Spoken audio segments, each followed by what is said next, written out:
Tiga film dengan tiga cerita yang sama di bagian awalnya, tapi dengan tiga cerita yang berbeda pula di bagian endingnya. Yang pertama, Cinderella. Ya, ini udah pasti pencetusnya ya, yang paling uji, yang paling klasik. Bercerita mengenai gadis miskin yang diangkat derajatnya oleh pangeran yang jatuh cinta kepadanya dan berakhir bahagia selamanya. Yang kedua, Anora, yang baru menang film terbaik tahun kemarin ya. Dan uniknya film Anora ini justru merupakan antitesisnya Cinderella, yang dimana cerita dimulai dengan cara yang sama. Seorang gadis kelas bawah, yaitu si Anora ini, yang merupakan pekerja seks, dan suatu hari bertemu dengan seorang pemuda baik hati yang kaya raya sehingga jatuh cinta, menikah dan menaikkan derajat Anora sehingga gak perlu lagi jadi pekerja seks.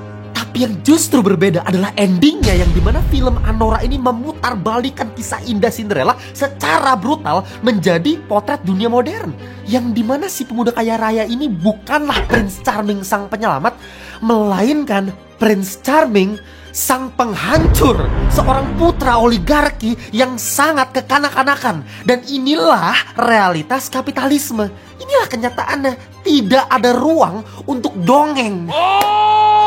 Dan belum sampai di situ ya, seperti yang gue bilang, gue mau kasih 3 perbandingan film dan gue akan ceritakan opsi ketiganya, yaitu di film Pangku ini, yang lagi-lagi dimulai dari akar cerita yang sama, polanya sama, yaitu gadis miskin bertemu dengan pria mapan, yang dimana memang karakter utama kita di film ini adalah Sartika, yang diperankan oleh Mbak Claressa Taufan. Diceritakan karakter Sartika ini terpaksa menjadi pelayan pangku, ya bisa gue bilang istilahnya itu wanita penghibur lah di warkop remang-remang yang memang sering didatangi oleh sopir-sopir truk yang sedang beristirahat gitu, minum-minum kopi sambil dihibur oleh wanita pelayan pangku ini. Dan semua itu ia lakukan dengan terpaksa ya, karena sebenarnya dia nggak mau gitu, tapi terpaksa karena kebutuhan ekonomi yang sangat mendesak. Dia harus menghidupi anaknya yang baru lahir di awal film ini. Tapi pada suatu hari muncullah secercah harapan karena ada seorang pemuda yang cukup mapan bernama Hadi ya. Hadi ini bisa dibilang sopir pickup ya, yang memang kerjaannya itu nganterin ikan lah. Nah, pada awalnya nih ceritanya sama kayak Anora tadi, sama kayak Cinderella tadi, yang dimana ketika pertama kali Hadi melihat si Sartika langsung jatuh cinta pada pandangan yang pertama. Cantik nih gitu kan. Dan pada akhirnya mereka berdua saling jatuh cinta dan bahkan gitu. Happy dong. Iyalah, si Sartika juga bisa keluar dari pekerjaannya yang sebenarnya dia nggak suka itu sebagai pekerja pelayan pangku, yang anaknya juga nggak mau ibunya jadi pelayan pangku. Banyak gak suka lihat ibu pangku-pangku. Karena sekarang dia udah punya suami, udah bisa dinafkahin sama suaminya, dan udah bisa dikasih modal untuk bikin bisnis sendiri lah, jualan mie ayam dan sebagainya gitu. Tapi yang jadi pertanyaan, endingnya gimana? Itu kan yang dari tadi gue bahas dari awal gitu kan. 3 film ini awalannya sama, tapi antara Cinderella dan Anora itu endingnya berbeda. Kalau Cinderella ya udah jelas target pasar adalah anak-anak, ya film Disney princess gitu, supaya anak-anak yang nonton gak usah mikir macam-macam, gak ada kompleks macam-macam. Pokoknya yang baik menang, yang jahat kalah. Udah sesimpel itu. Yang penting kita berbuat baik, yang penting anak-anak bisa tumbuh menjadi orang yang bermoral gitu. Kayak Cinderella, kamu mau jadi kayak Cinderella ya kamu harus berbuat baik, jangan kayak ibu tiri kamu kan gitu. Itu Cinderella. Nah, tapi Anora mengambil perspektif yang jauh lebih realistis. Gue gak mau pakai cerita fantasi kayak Cinderella, udah basi gitu kan kata si Sean Baker gitu. Kalau Cinderella berbicara cinta mengalahkan status sosial, kalau Anora status sosial akan selalu menang. Itulah realitasnya. Kalau Cinderella ada di kehidupan nyata, nggak bakal kayak Cinderella, jadinya Anora gitu. Ujung-ujungnya duit akan berkata lain. Lu punya duit, lu punya kuasa. Makanya endingnya sangat pahit pak ya, sangat-sangat menusuk, sangat-sangat jelek ya. Bad ending, nihilis, mampus. Nah terus bagaimana bang dengan film Pangku ini? Uniknya film Pangku ini ngasih sebuah opsi cerita yang berbeda, yang tidak sefantasi film Cinderella, tapi tidak senihilis film Anora. Yang dimana film Pangku ini pengen berbicara kalau dunia ini memang kejam, dunia ini tetap realistis. Nggak ada tuh pangeran tampan dan baik hati seperti di film Cinderella. Nggak ada tuh lu cukup berbuat baik terus endingnya akan pasti bahagia. Nggak ada begitu. Yang ada apa? Yang ada ketika lu berbuat baik, lu malah dimakan sama dunia. Ya kan, itu realita dunia kita. Dan sesuai prediksi gue dari awal film, pasti ada sesuatu yang gak beres sama si karakter Hadi ini. Ya yang meranin aja Ferdi Nuril. Lu expect apa? Menjadi Prince Charming? Gak mungkin Ferdi Nuril jadi Prince Charming ya. Tapi uniknya seperti yang gue bilang tadi, film ini memang gak berakhir happily ever after seperti Cinderella, tapi tidak berakhir dengan kepahitan dan nihilis seperti Anora juga. Yang dimana di ending Anora bener-bener ditutup dengan tangisan doang bos, tanpa dialog. Cuman cewek nangis di mobil ya, dan di adegan itu ya lu cuman ngelihat orang nangis aja. Itu membuat kita sadar kalau dia keluar dari kehidupan menjadikannya sebagai pekerja seks itu cuma sementara doang. Dan di ending lewat tangisan itu kita tahu kalau dia balik ke titik nol lagi, dari awal lagi, balik jadi pekerja seks lagi. Dan setelah adegan tangis itu benar-benar layar hitam langsung muncul credit scene yang dalam artian ya udah, kita nggak dikasih scene secuil harapan pun nggak ada. Sean Baker kayak peduli setan. Inilah nih realitanya nih, nggak ada harapan-harapan ya. Udah bener-bener udah tutup selesai. Tapi Mas Reza Rahadian selaku sutradara dari film Pangku ini kayaknya nggak mau nulis cerita yang se-ekstrim itu ya. Se-bad ending, se-nihilis itu.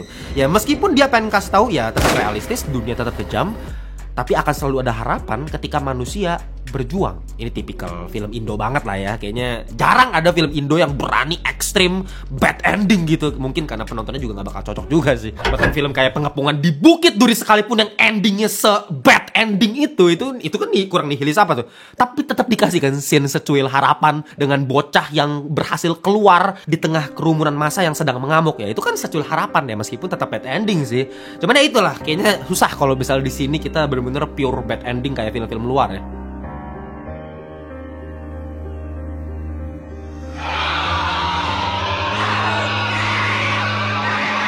Nah, makanya di film ini penekanannya itu bukan ada di dunia yang begitu kejam, tapi lebih di manusianya. Ketika manusia harus bertahan di kehidupan dunia yang kejam, ya ketika kita tetap berusaha dengan tulus, pasti kebaikan akan datang juga pada akhirnya. Nah, itu penekanan dari film Pangku ini. Makanya endingnya ditutup dengan lagu Ibuku Sayang. Ibu karya Om Iwan Fals. Ya lagi-lagi karena ini reviewnya non spoiler, gue belum bisa bocorin ya ending ceritanya bakal kayak gimana. Tapi ya seperti kalian bisa lihat sendiri ya, gue perhatiin nih di komentar sosial media ya yang ngebahas film Pangku ini, rata-rata netizennya pada nggak suka sama endingnya, pada benci banget sama endingnya. Dibilang endingnya flop, endingnya hancur, endingnya gantung, nggak jelas endingnya.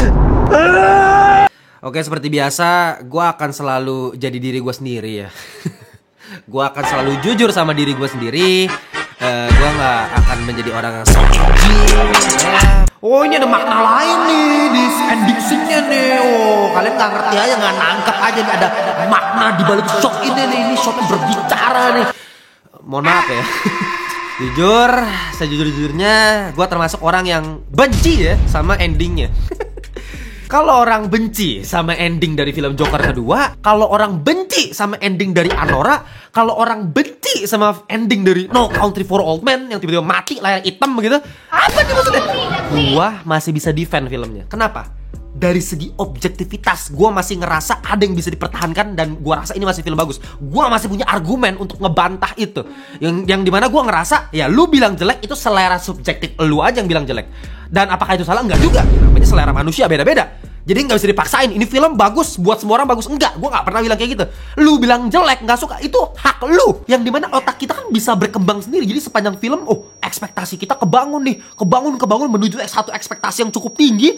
Tapi di ending filmnya ekspektasi tersebut dibantahkan, diruntuhkan begitu saja, dipatahkan begitu saja. Ya contoh Joker 2 gitu. Wah, apa nih? Ini kok jadi kayak begini ending? Nggak jelas banget ini. Nah, ya itu konsekuensinya film yang mencoba melawan aturan yang ada, ya merusak ekspektasi lu nggak suka, lu benci filmnya, ya gue nggak bisa bantah gitu. Itu kan spiritual journey lu, setiap orang beda-beda. Tapi dari segi objektif penulisannya, kalau kita ngeliat dari kacamata nihilisme, Joker 2, Anora, No Country for Old Men, tiga-tiganya sebenarnya bagus. Tapi mohon maaf nih ya, sebesar-besarnya, kalau ini gue udah mencoba nih, gue udah coba setelah nonton film, gue udah meditasi dulu bos, sama kayak Joker 2 gitu. Awalnya juga pas setelah nonton, apaan kok kayak gini? Gue pikir lagi, Oh sebenarnya ini, jadi gue buang dulu nih jauh-jauh ekspektasi gue mengenai villain gitu kan, Joker super villain sama Harley Quinn gitu, mengenai Batman sebagai fans Batman gitu, gue hilangkan dulu jauh. Oh ya udah, ini orang sakit jiwa aja udah. Oh bagus ternyata gitu ya kan. Nah ini gue coba di film ini gitu, gue pikir lagi, gue meditasi lagi, enggak sih, nggak dapet sih gue.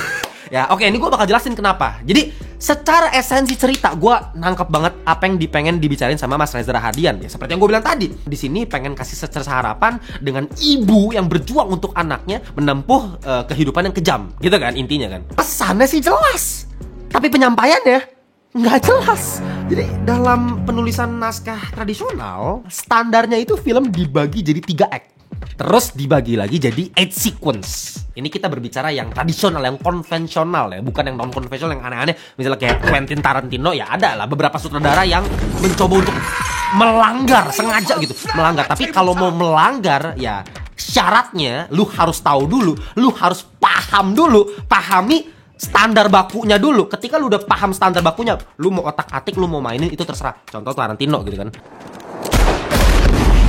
melanggar aturan 8 sequence.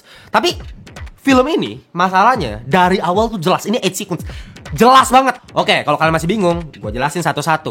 Di sequence pertama itu selalu set up ya, world buildingnya, pengenalan karakternya, yang dimana kita lihat ada wanita hamil mampir ke warkop yang dimiliki oleh Ibu Maya yang diperankan oleh Ibu Christine Hakim ya. Kita ngelihat suasana situasinya seperti apa, kehidupannya seperti apa. Ini semua di sequence pertama. Nah, sequence kedua itu new situation, masalah muncul, yang dimana karakter Sartika ini baru menyadari kalau pendapatannya masih kurang cukup untuk menghidupi bayinya yang baru lahir. Maka dari itu dia memutuskan untuk menjadi pelayan pangku. Itu di sequence kedua. Sequence ketiga, first obstacle, yang dimana Sartika ini mencoba untuk nyekolahin anaknya. Akhirnya dia udah punya uangnya, hasil dari pekerjaannya sebagai pelayan pangku di warkopnya Ibu Maya ya. Terus dia udah beliin anaknya juga seragam sekolah, anaknya juga udah punya cita-cita, jadi semuanya udah happy. Tapi pada akhirnya gagal karena ribetnya administrasi sekolah, yang dimana ya Sartika nggak punya dokumen gitu ya. Cowoknya aja nggak tahu nih siapa yang bikin dia bisa hamil ngelahirin si Bayu anaknya ini. Terus kita lanjut lagi ke sequence 4, yaitu first culmination, yang dimana Hadi mulai jatuh cinta dengan Sartika dan keadaan pelan-pelan mulai membaik, sepertinya mulai ada harapan.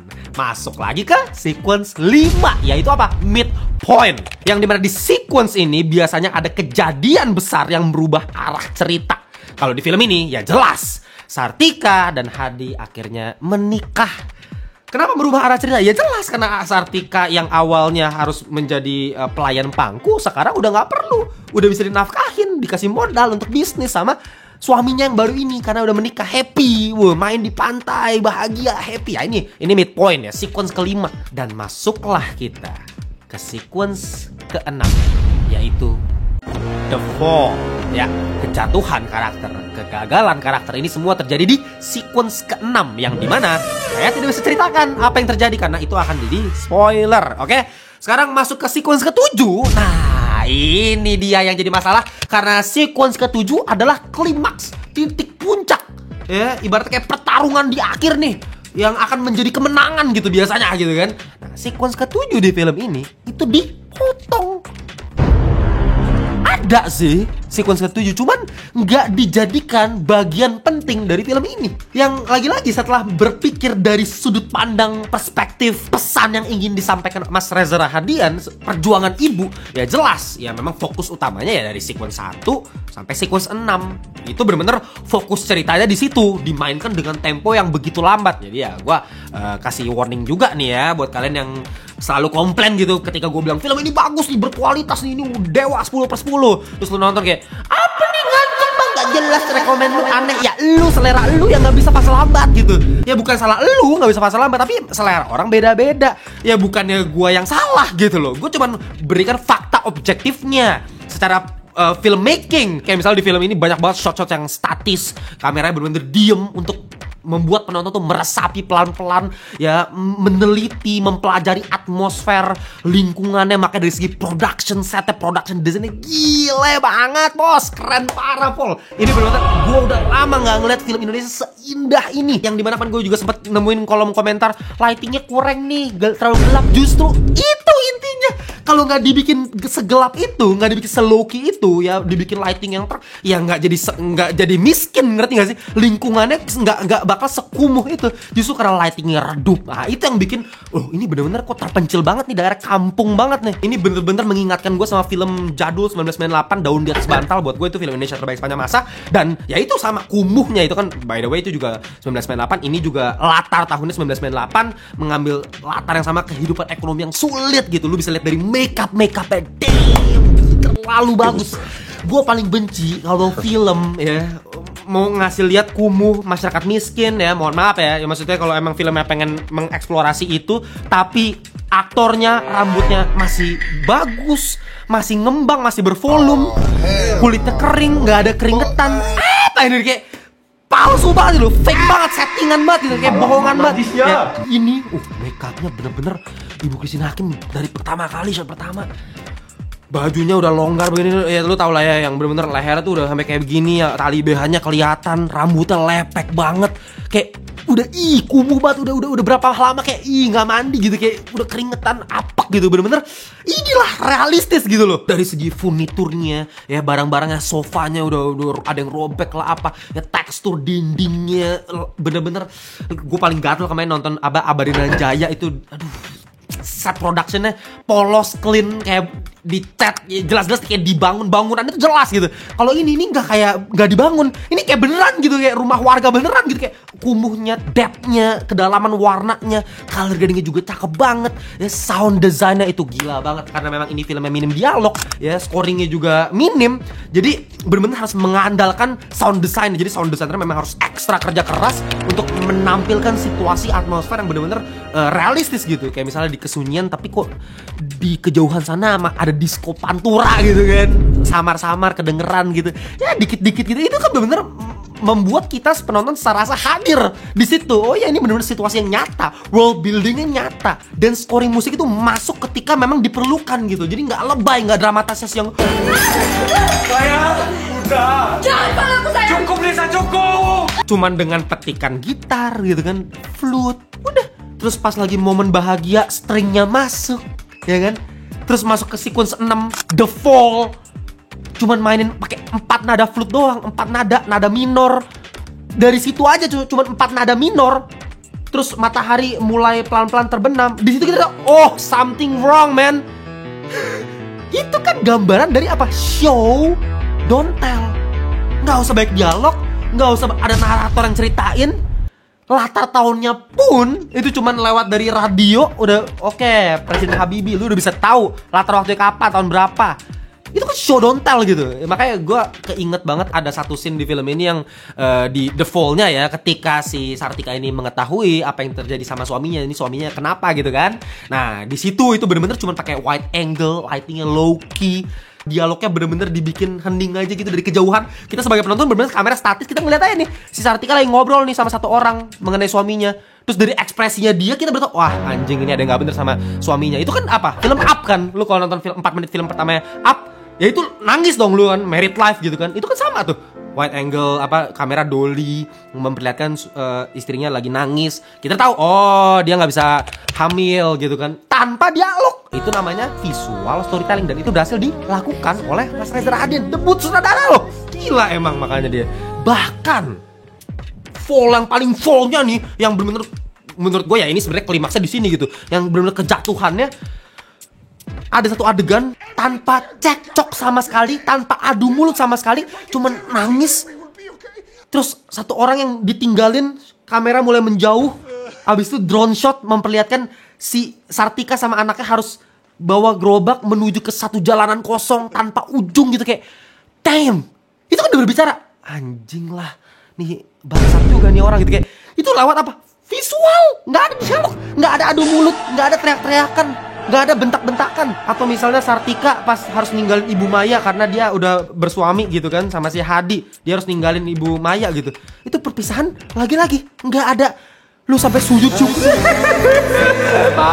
Nggak ada begitu-begitu. Cuman Ibu Christine Hakim satu shot statis memalingkan muka gini. Shit man, itu nangis gue, hancur hati gue di situ. Itu apa? Itu mikro ekspresi semuanya visual, storyline itu gilanya film ini. Dan semua kan bener lewat tempo yang lambat ya, fase lambat, dibuat meresapi, mengerti keadaannya. Itu hebatnya film ini. Tapi sayangnya karena gaya penyutradaraan seperti yang gue bilang tadi, visual storytelling, pelan, tempo lambat, ya endingnya terpaksa dibuat minimalis aja gitu. Yang dimana ya kalau misalnya dipanjangin lagi mungkin ya durasi bakal kepanjangan, dan mungkin akan kehilangan elegansi dari filmnya gitu. Mungkin Mas Reza pasti pengen menjaga filmnya tetap se-festival mungkin gitu, ngerti gak sih? Se-festival mungkin. Tapi buat gue tetap aja sih, itu bukan sebuah alasan itu gak bisa jadi alasan sama sekali. Itu tetap resiko yang harus diambil, yang memang ya itulah dampaknya, lu kena kan dampaknya gitu. Endingnya jadi lemah ya. Jadi sequence 8 itu tetap ada ya. Yang kalau kalian nggak tahu, tadi kita baru sampai sequence 7 bang. Sequence 8 apa? Sequence 8 itu resolusi gitu. Jadi abis klimaks, resolusinya apa? Itu sequence 8. Sequence 8-nya ada nggak? Ada. Justru jelas sequence 8 di sini ya. Bayu udah besar, nerusin kerjaan mamanya, jual mie ayam dengan surat dan sebagainya, musik lagu itu semua sequence 8 itu. Membuat kita realize, oh ini perjuangan seorang ibu untuk anaknya gitu, kayak indah gitu. Bagus sequence 8. Tapi menurut gue keindahan dari sequence 8 itu sebenarnya bisa lebih luar biasa lagi kalau sequence 7-nya diperdalam. Tapi sama sekali sequence 7-nya nggak diperlihatkan gitu. Jangan salah ya, sequence 7 itu nggak cuma berlaku untuk film yang good ending, yang bener-bener kayak anime shonen, lu tau lah ya, yang kayak dapat kekuatan baru, oke akhirnya bisa bangkit dari kekalahan dan mengalahkan musuh. Itu sequence 7 itu biasa anime shonen selalu kayak begitu kan. Nah, tapi nggak selalu kayak begitu. Film-film bad ending juga bisa punya sequence 7, misalnya Joker 2 nih, yang dimana si Arthur Fleck itu kabur dari ruang sidang kan, bukan karena dia punya plan dan dia menang, tapi justru karena dia nggak bisa ngapa-ngapain. Dia bener-bener belaga gago doang, pakai makeup Joker gitu kan. Tapi pas sidang dia bilang, oke, iya gue cuman ngada-ngada, gue ngaku gue cuman bohongan, ini cuman kepribadian yang gue buat-buat doang. There is no Joker. Itu cuma imajinasinya doang, makanya sepanjang film bener musical doang. Lu apaan sih bang nih, nggak jelas nih, musik gak jelas. Ya itu kepalanya Arthur Fleck tuh gila kan, dia kan kayak gue jago nih, gue keren nih sama Harley Quinn, gue akan menguasai kota-kota. Itu cuman pikir orang gila, dia sakit nih, orang sakit nih, kena mental gitu kan. Ini Arthur Fleck bukan Joker. Jadi ketika ada yang bantu ledakin persidangan terus dia kabur lari gitu, ya itu sequence 7-nya gitu. Baru di sequence 8 ya dia ngaku tuh sama si Harley Quinn kan, oke ini gue begini-begini. Terus lo langsung kecewa kan, apa nih kok jadi kayak begini, nggak jelas banget gitu kan. Habis itu ditusuk dia sama si Joker yang asli gitu kan. Ya Jokernya bukan dia, bukan Arthur Fleck, tapi si Joker yang baru ini kan, yang terinspirasi dari Arthur Fleck. Itu gue cuma jelasin sequence 7 nggak harus happy ending, bisa juga bad ending gitu. Kayak misalnya Anora, ya sama, sequence 7-nya bukan kemenangan tapi kejatuhan kan. Baru di akhir dengan sequence ke-8 resolusinya ya udah dia balik lagi jadi pekerja seks gitu kan. Nah kalau ini apa klimaksnya? Nggak ada gitu. Karena dua film tadi yang gue bahas itu sama-sama resolusinya kan nihilis ya, bad ending, nggak ada yang bagus. Kalau ini kan resolusinya bagus nih, positif nih. Wah anaknya ngasih surat di hari ulang tahun ibunya, bahagia gitu, happy, wah tersentuh gitu. Itu resolusi kan. Tapi ketika kita pengen dapetin resolusi itu, ya kita harus punya sequence 7 yang ngedongkrak lagi dari kejatuhan yang awal di sequence 6, ngerti gak sih? Dan itu gak ada di film ini. Dan itu yang gue yakin bikin kalian bingung kan, kok kayak gini endingnya. Ya lagi-lagi gue bukan mempermasalahkan editing. Mungkin akan ada yang bilang kayak, bang editingnya terlalu aneh bang, kayak tiba-tiba potong, ya kan, main asal potong, tiba-tiba time skip gitu kan. Loh kok tiba-tiba udah kayak begini gitu. Kayak misal di awal film si Sartika akhirnya terpaksa harus jadi pelayan pangku, tiba-tiba dipotong, di-cut, langsung dia udah jago gitu jadi pelayan pangku. Bajunya udah santai, udah gayanya udah ngelayanin cowok tuh udah biasa gitu kan. Itu kan udah berapa tahun gitu. Nah itu time skip potong. Jadi nggak ada ancang-ancang. Penonton kayak tak, oh udah begini, tak udah gini. Kayak misal di ending gitu. Lah tiba-tiba ini cowok siapa nih? Kita nggak tahu nih ini aktor siapa gitu kan. Oh ternyata ini Bayu udah gede gitu. Bahkan gue di awal sempat mikir, apa ini balik ke masa lalu nih, ini bapaknya, karena bapaknya diceritain jualan mie juga kan, bapaknya Sartika. Ternyata bukan gitu, gue pikir lagi. Jadi memang perlu kita berpikir sepersekian detik ya, beberapa detik lah kita mikir, oh ternyata ini gitu. Ya itulah memang ciri khas editing dari film ini. Dan itu gue gak permasalahan itunya sih. Tapi yang sangat gue sayangkan, Reza Rahadian kehilangan satu momentum di bagian sequence 7 untuk bisa bikin resolusinya jadi semakin bermakna. Alih-alih kita penonton jadi kayak bingung, loh kok tiba-tiba udah gini ya. Oke, iya selesai ending. Oke, sedih gimana ya, mau sedih atau enggak gitu, nanggung jadinya. Ya kesimpulannya untuk film yang satu ini, apakah ini film Indonesia terbaik di tahun 2025, mengalahkan Sore atau Tinggal Meninggal atau bahkan Sakatupo? Kalian coba periksa aja review-review yang udah gue buat sebelumnya, dan kalian bandingkan dengan final score yang gue akan kasih untuk film yang satu ini, yaitu 8,2/10 alias cakep. Apakah ini film terbaik Indonesia tahun ini? Ya silakan di scroll lagi video-video gue yang lama ya.